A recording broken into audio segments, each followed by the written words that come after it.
Have you got piles and piles of old Christmas cards and you're fed up of making them into tags for next year?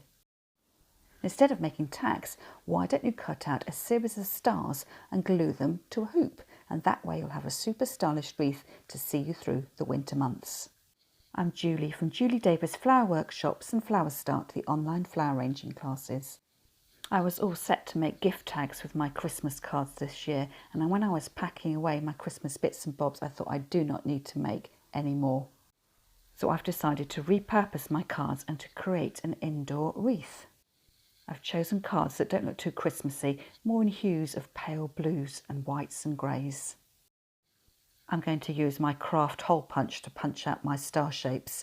You could though trace around a star, perhaps you've got a pastry cutter that you could use for this purpose. And if you're interested in finding out more about the craft hole punch, I'll see if I can find a similar one and link it in the description box down below.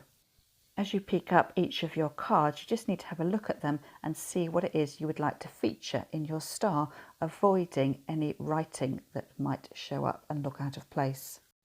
When I use my hole punch, I normally turn it upside down and then slide the card in, and you can see there while looking at the star what it is I'm going to be cutting out. So here, for instance, some text which I want to avoid.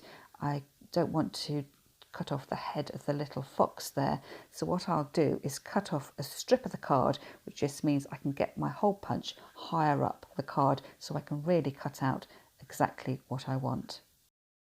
And of course the bits of card you cut off you could repurpose as gift tags for next year.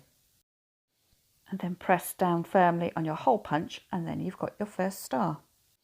And all you need to do then is repeat the process until you've used up your cards or have got as many stars as you like.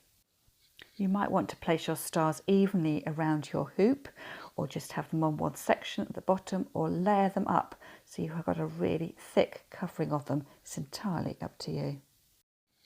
I'm going to start by fixing my stars in place using a dab of hot glue, and then turn the wreath frame over and use some washi tape just so it holds firm. I found that with the hot glue it's quite brittle and my stars started to ping off. Once I was happy with the positioning of my stars, I then flipped the whole of the hoop over and fix them in place on the back using a little bit of washi tape. And because the hot glue was quite brittle, where I didn't like the positioning of some of them, I was able just to snap them off and reattach them. And this is my finished wreath. If you decide to give this project a go, I'd love to know how you get on. I'd love to know about your Christmas DIY, so don't forget to leave me a comment. That's all from me for now, and I'll see you in the next video.